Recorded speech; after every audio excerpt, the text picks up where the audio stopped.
Hi, I'm Jordan from California. I know it's been a crazy year with the COVID-19 pandemic and many of my favorite and best events being canceled or rescheduled. But I'm really proud of Mike's. It's no easy feat to adapt an in-person event to a virtual event. Someone was done also. But I look forward to attending this virtual convention. I got my catalog last week. I'm very excited and I'm proud of this Mike's team for adapting rapidly. See you guys there.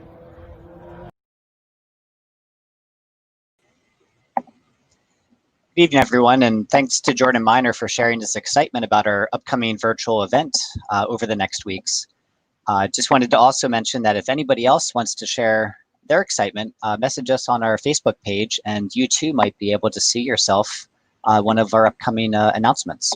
I am Brian Bell. I'm the co-chair of the event, and I'm here with Michelle Forey, our communications chair. This Saturday is a big day. Entries will open for the virtual Rabbit Exposition. It's a small entry window, so I'm going to let Michelle talk about that and give you the deadlines. Hello, thank you, Brian. Before I get started talking about our deadlines, one thing that I want to do is talk again, thank our sponsors for everything that they've been doing to help us out. Our sponsors are listed on the screen. ADM, KW Cages, Pointer Hill Products and Oxygen, Pole & Grain, Purina, A Hop and a Stitch Embroidery, Heinhold, Cage Tags, Mana Pro, and Martin's Cages. So thank you to those sponsors that are able to make this happen for all of you. Some important dates for us to talk about and to remember are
Hi, Michelle. We lost your audio there while you were giving your presentation, I think. Oh no, I'm sorry. So I can hear you now. So okay, so I did have the stuff on the screen, so people were able to see the dates. So the audio went out just real quick. The first window is when you enter your rabbits online.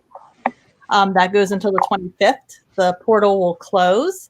And then on the 28th, it will reopen until the 7th. And that is when we're going to have our virtual cooping, where you will physically put your rabbit video into the program to be judged. So exactly. So thanks for going over those dates. And there's a few other points to keep in mind that as reminders, ARBA show rules do not allow for virtual shows. So our partnership with this event is with ShowPro and with Virtual Livestock Shows. And they're allowing us to get as close to a show as we possibly can in this pandemic situation. However, this is not a sanctioned show. Just to be clear, there are no legs or points that can be earned as a result of this show. You don't even have to be an ARBA member to enter. So a bit different from our normal quote unquote convention rules, this virtual exposition follows some slightly different rules. While it's not what we envisioned when we started this planning 5 years ago, it's certainly going to be an event to remember. and we really hope everyone will jump in and take part in this historical event. At the end of this, it's still the same. 2 rabbits, 2 KVs, crowned best in show, winning a very unique award for you, as we announced last week, a custom painting from Ugly Rabbit Apparel. Yes, and we've been receiving so much excitement since we made that announcement, because it is something that, with our virtual, with us being a little bit distant, we're able to do this year. So people are excited. They're asking lots of questions. So Brian, can you talk a little bit about what the rules are and how you really put these videos together that the judges will be evaluating in October? I sure can. So first of all, you want to start with a pose and video your animal from different angles. Then evaluate the rabbit, similar to the way the judge would do, checking its sex, the toenails, etc. Same thing you guys watch every show the judge do, that you do in showmanship. Then at the end, on a final, the exhibitor card, which will be available once the entries are open, must be in view at all times by either printing that card or having it on your phone and your phone in display. That shows us that the entry was recorded during this time frame. The total video should be around 90 seconds in length by time you go through all the different things you want to show about your animal, and that exhibitor card, don't forget that. Dark colored rabbits must be videoed on a white background with white underneath the animal to best show the animal off. White-based animals should be videoed on a black background. Broken or marked rabbits may be videoed on a gray background. Picking the right background for the right color of your rabbit will really help show them off. Running breed should move naturally. There should be nothing identifiable in the video. So if you have carriers or coop tags or business cards in your judging area where you're going to be videoing, just move them to the side. Our judges will be asked to no place any animal where there are identifying objects in the video. It's the same as walking up to the table and announcing your rabbit to the judge. Adults may help with the youth videos since it's going to be easier with more than one person, so that is going to be allowable. And make sure to highlight the uniqueness of your animals and your breed.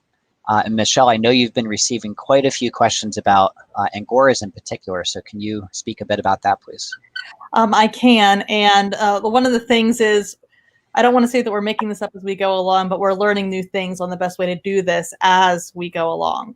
So I decided to talk with our Angora judge, who is going to be Stacy Easton Martin, about what would actually make it easier for her to judge these animals. So this is some of the stuff that she told me. She thinks she would really like it if at some point they could blow into the fur. Now, again, going to be a little bit tricky because you can't be on camera, but she would like to see that. And she would like them to show sort of the crimp and the length in an up-close video that has really clear definition. She also wants them to be posed with someone feeling the body so she can see the body under the wool. And to make sure, of course, turn the rabbit over, really look at the underside. She wants to show like the free fall of the wool. And on giants, she wants to see the on hair and the on fluff. So for those people who were having some questions about the Angoras, I mean, that is what the judge would like to see. So it really doesn't, the instructions cannot get much better than that. Yeah, those are really great tips, Michelle. And, you know, you might have questions about your breed too. Please reach out to us directly and we'll get those questions answered for you. Go by official information that we provide, and we'll communicate through our normal channels, not just what you read on Facebook, please. So we really are fortunate to have a stellar lineup of judges ready to use this system and go on this historical adventure with us. October 17th will be the results day, with Best of Breed videos premiering all day long, and we're picking Best in Show on October 18th. Our goal was to move events to the weekends to try to accommodate most people's work and busy lives. And now, Michelle, I know you have also been fielding a lot of questions about open arts and crafts. So can you please speak about that? I have, and definitely a wonderful group of passionate, excited individuals who want to take part in this, not only for virtual arts and crafts, but there was some interest in a virtual wool and skiing competition. So we're going to do them both.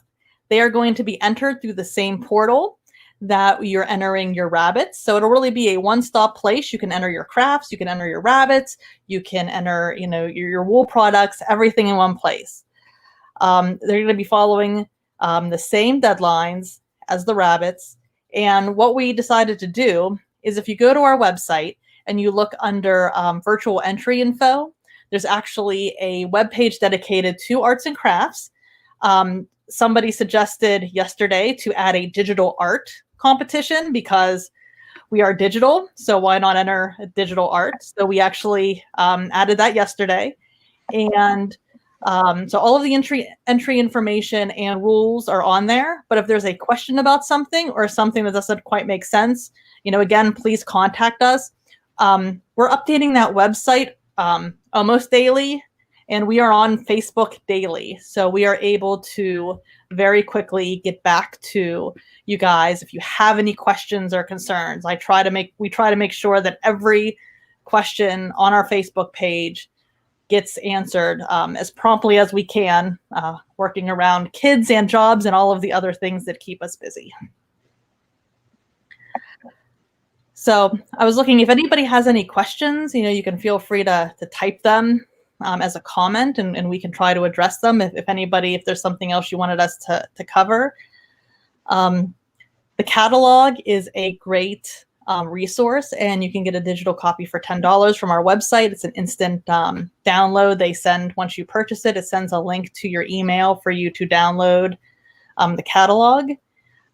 Complete list of judges is on our website as well. That could get adjusted once we start seeing the entries and see, the class numbers.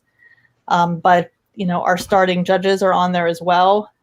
Hoping soon to have a breakdown of the K judges of who we will have doing each individual breed. Some people have asked for that. But Brian, we don't have any questions that have come in. So with that, please reach out to us, email, go to our website, comment on a video, send us a Facebook message. All right. We got a question. See, I knew if I would talk long enough, somebody would chime in there. All right. Does the exhibitor card have to be visible from all angles or just the video in general?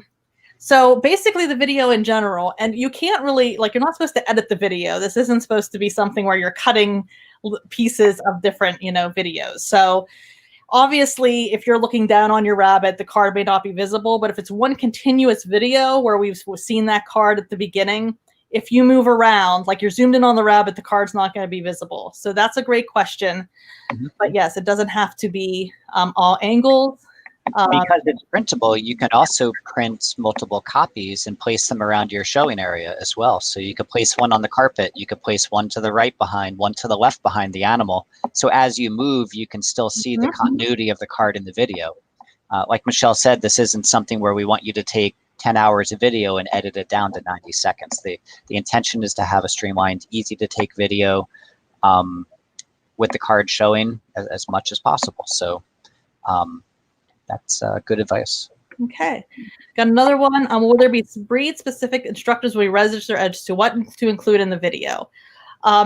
Most of them are pretty general, highlighting the breed. We did talk about the Angoras a little bit at the beginning of this video. So if there's a specific breed question, let us know, because if it's something we may not have considered, we can talk with our tech team, we can talk with the judges and see what makes the most sense for that breed.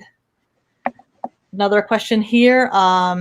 Is there an information video about how to do short or long-haired cavies? I don't believe we have one of those made, but we can work on that, Susan, and share that to Facebook, YouTube, and our website, and try to get some more information for the cavies. And okay, how long do videos need to be? We talked about that, 90 seconds. They don't need to be long, just to sort of go over the rabbit. Earlier today, I reshared our initial announcement on Facebook. And if you go to minute 17 of that video. I know it's a long video, so just go to minute 17. Judge Alan Messick really does a great job giving an example of the basics of a video and what we're looking for. And, you know, Japanese Harlequins really focus on the markings. You'll see, if you watch that video, there's a point where you see Alan really go close to the animal and show some different colors. So take, you know, a couple seconds and really show those markings so the judge can see everything. The same could be said about Dutch. You know, take time to show all the stops and all of those different markings so the judge can see those as well. So, and that's all the questions that came in. So thank you guys for joining us and for all of the positive comments. We are seeing some really encouraging things on Facebook, and I don't think you guys realize how much that encouragement means to us that have been dealing with this situation. Yeah, I think I'll add on behalf of the whole team, we thank everybody who's going to participate and support the event this year. It's, as we said earlier, this is not something we envisioned 5 years ago when we started really planning to have the convention back here in Harrisburg. And this is something our hobby needs right now. There's many places that you cannot get to shows for whatever reason, whether it be COVID or RHD. And this may be a unique opportunity for a lot of people who normally don't go to convention to take part in the virtual exposition. So get excited about it. Make an entry, make 10 entries, make 100, however many you want to do. And we do thank you for your support. Our team could have very easily have said, hey, we can't do this, we're done, we're just gonna throw in the hat. But this team was highly insistent that we do something and knows how important it is for everybody right now. So please show this team your support. Thank you. All right, thank you. And we'll be back sometime soon with another fun announcement. Thank you, everybody.